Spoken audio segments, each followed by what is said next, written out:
Have you ever wondered why some people seem unaffected by life's storms, while others crumble under the slightest pressure? There's a philosophy that might be the secret. It's called Stoicism. It's not about being emotionless or indifferent, but about understanding and managing our reactions to life's ups and downs. The Stoics believed in 10 key principles that can guide us in navigating life more effectively. These 10 Stoic rules, like cultivating mystery, creating a sense of fear of losing you, finding your own happiness, understanding your worth, not making others the center of your life, prioritizing your own needs, and maintaining your well-being and self-respect, can change the way you perceive and interact with the world. They teach us not to initiate every conversation, not to be overly emotionally attached, and to have the courage to walk away from relationships that don't value us.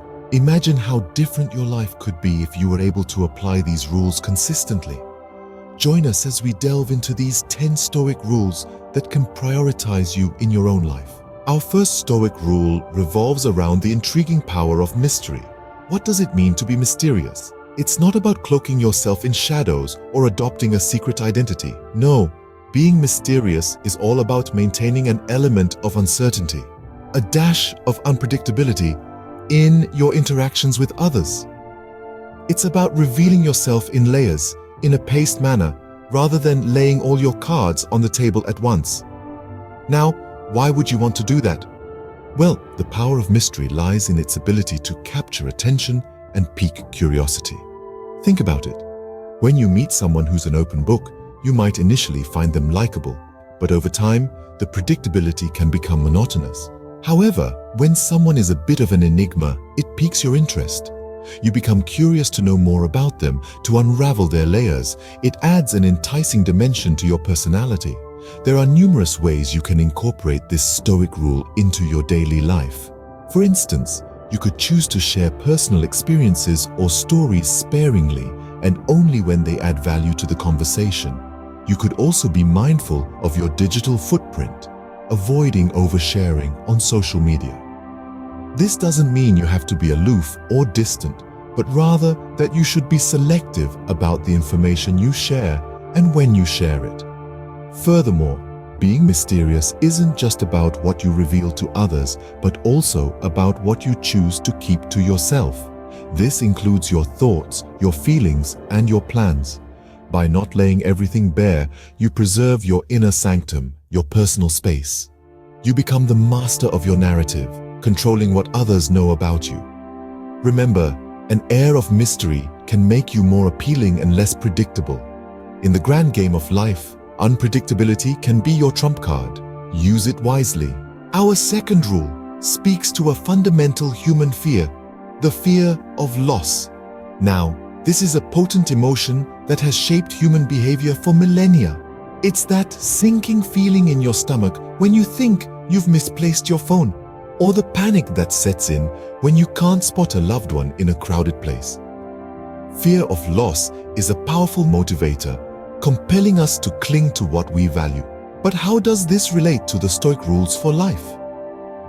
Let's delve a little deeper. The Stoics taught that by creating a fear of losing you, you position yourself as a valuable entity in someone's life. This doesn't mean threatening to leave at every disagreement, nor does it involve playing manipulative mind games. It's about fostering a sense of appreciation through the recognition that your presence is not an indefinite guarantee. Consider this practical example. Imagine you're an artist and you give away your works for free. People might enjoy them, but they'll likely take them for granted. Now, what if you start selling your art? Suddenly, there's a cost associated with losing out on your creations. People now perceive your work as valuable, something to be acquired and treasured. This concept isn't just applicable to relationships or business.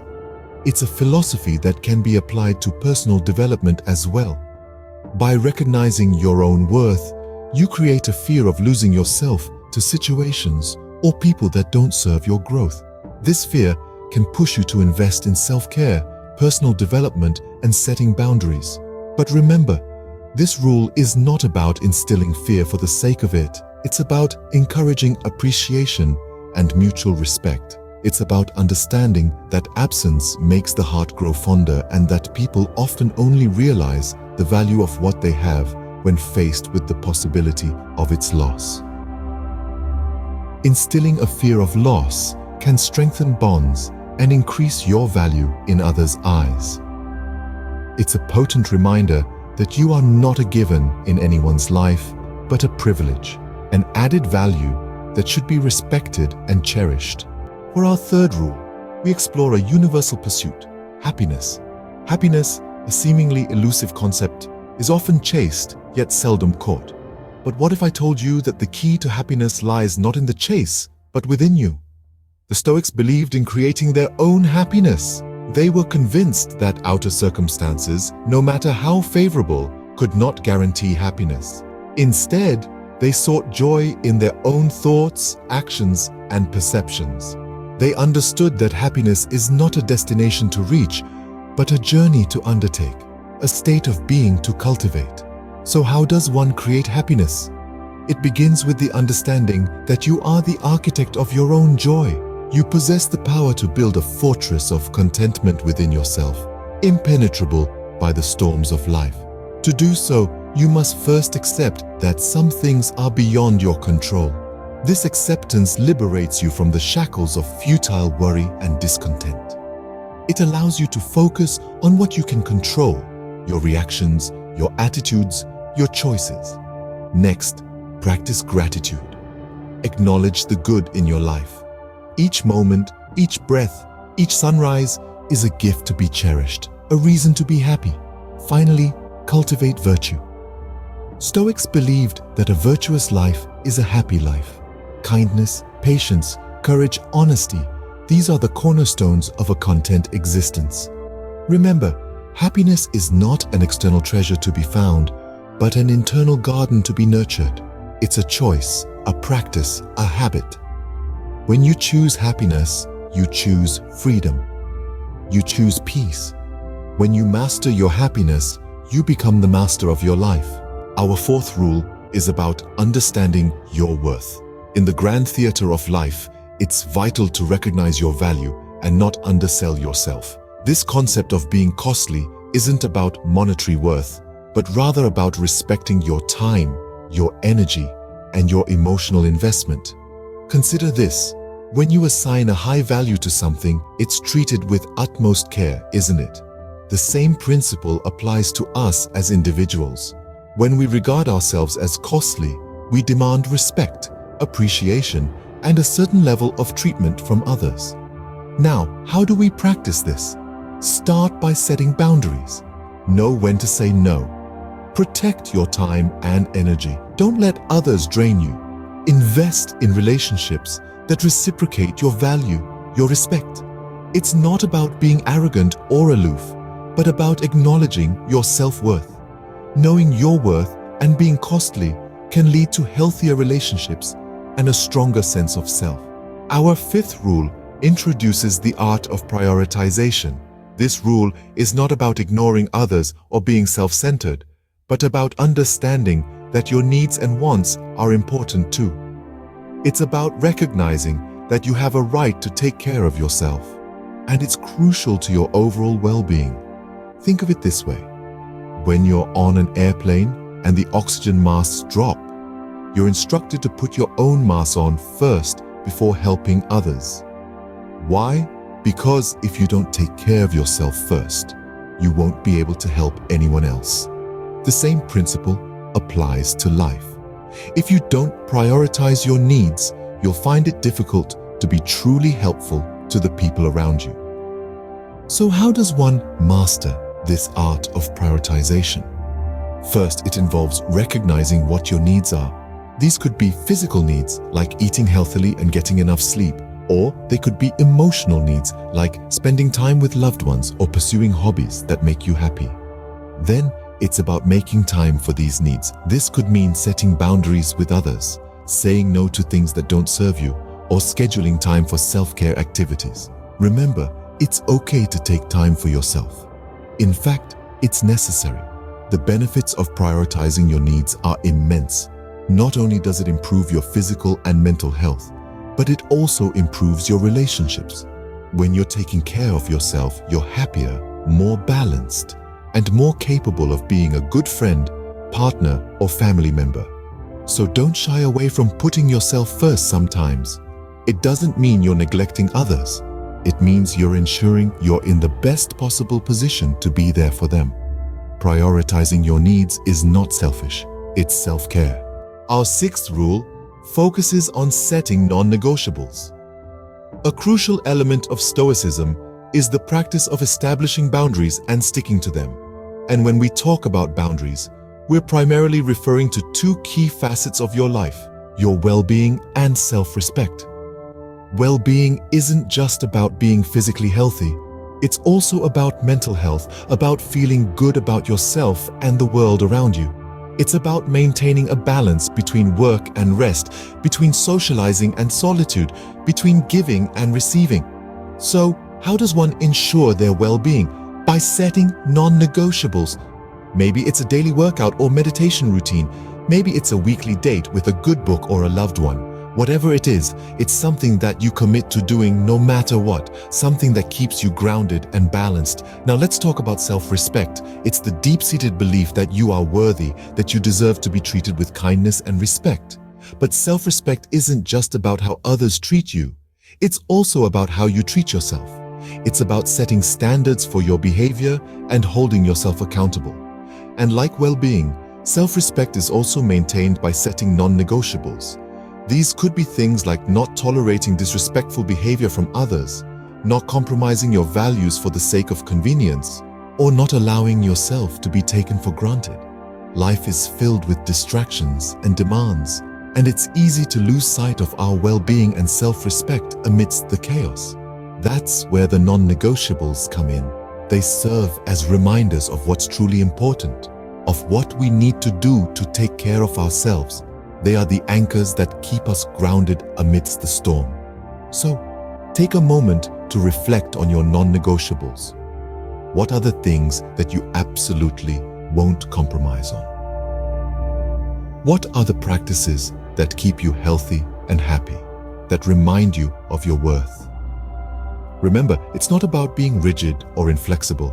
It's about knowing your worth and taking care of yourself. Because at the end of the day, your well-being and self-respect are non-negotiable. For a contented life, don't be always available. Our seventh rule highlights the power of silence. This is a rule that may seem simple on the surface, but it's a game changer. It's about not always being the one to initiate conversations. Seems simple, right? But it's more than just waiting for others to reach out to you. It's about creating a balance, a sense of intrigue. Psychologically, when we're always the ones reaching out, it can create an imbalance in relationships, making others take us for granted. But when we step back, allowing for silence, it subtly communicates our self-worth. It says, I value my time, and I won't chase after anyone who doesn't value it as well. Consider the famous Stoic philosopher Marcus Aurelius. He was known for his quiet contemplation, often choosing to listen rather than speak. This silence was not a sign of weakness, but a demonstration of strength and self-assuredness. In his silence, he commanded respect. So, as you navigate through life, remember this rule.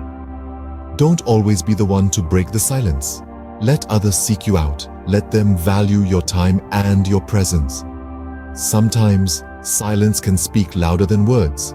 Our eighth rule deals with our emotional attachments. Now, emotional connections are an inherent part of our human experience. They give meaning to our relationships and depth to our lives. But it's crucial to remember that there's a fine line between healthy emotional bonds and becoming overly attached. Over-attachment can lead to unnecessary pain and suffering. It can cloud our judgment, restrict our growth, and even lead to toxic relationships. It's like trying to hold sand in our hands. The tighter we squeeze, the more it slips away. So, how do we maintain this emotional balance? The Stoics had a simple yet profound answer by practicing detachment. Detachment doesn't mean that we stop caring or feeling. Instead, it's about understanding that everything in life is temporary. It's about learning to appreciate the moments, the connections, the joys without clinging to them. Imagine you're watching a beautiful sunset. You know it's fleeting. You know the sun will set and darkness will follow. Does that stop you from enjoying the sunset? No. You appreciate it while it lasts. You live in the moment, and when it's over, you let it go. That's detachment. And just like the sunset, we need to learn to appreciate our relationships, our emotions and experiences without clinging to them. We need to understand that change is the only constant in life. And instead of resisting it, we should embrace it. This balance of emotional attachment and detachment is not easy. It's a path filled with challenges. But remember, it's not about reaching a destination. It's about the journey. It's about growing, learning, and evolving. It's about finding that sweet spot where you can love deeply, care genuinely, but still have the strength to let go when the time comes. Balancing your emotional attachments is key to maintaining your mental peace. So, let's strive to strike that balance and continue our journey towards a serene and fulfilled life. Our final rule talks about the courage to walk away. It is a principle that resonates deeply within the Stoic philosophy. A principle that encourages us to be brave and bold in the face of adversity. This rule is about being willing to walk away from relationships that don't value you. You see, Stoicism teaches us that we are the masters of our own universe, the architects of our own destiny, and part of that destiny involves the people we choose to let into our lives. The relationships we cultivate should bring out the best in us. They should inspire us, challenge us, and help us grow. But what happens when they don't? What happens when a relationship becomes a source of stress, heartache, or negativity? Stoicism advises us to have the courage to walk away. This may sound harsh, but it's rooted in self-respect and self-value. It's about recognizing your worth and refusing to settle for anything less. It's about prioritizing your well-being and happiness over the fear of being alone. Imagine a tree. A tree grows by shedding old leaves and branches. This isn't a sign of weakness or failure, but a natural part of growth. By shedding what no longer serves it, the tree makes room for new growth, for new opportunities. We, like the tree, must also be willing to let go of what no longer serves us. Walking away doesn't mean you're giving up. It means you're moving on, moving towards better things. It takes strength to walk away, to say no to what's comfortable and familiar, and yes to the unknown. This rule is not about running away from your problems, but rather walking towards your potential. Remember, walking away from what doesn't serve you is a step towards what does. So, we have journeyed through the 10 Stoic rules that can prioritize you in your life. We started with the allure of mystery, the power it holds in keeping others intrigued about you. Then, we explored creating a fear of loss, reminding others of your value. We also learned that happiness is an inside job. It's something we create for ourselves. We stressed the importance of being costly, not in monetary terms, but in terms of the value you bring to relationships. We also covered the importance of not making others the center of your universe and prioritizing your own needs. Then we discussed that your well-being and self-respect are non-negotiable, and being always available isn't a sign of care, but a lack of self-value. We also learned not to initiate conversations all the time and not to be overly emotionally attached. Lastly, we understood the significance of being willing to walk away from relationships that don't value you. These 10 rules, when applied diligently, can bring about a remarkable change in your life. But here's a question to ponder. Are you ready to adopt a Stoic approach to life? Embrace these rules and see how they can change your life. Don't forget to like, share, and subscribe for more enlightening content.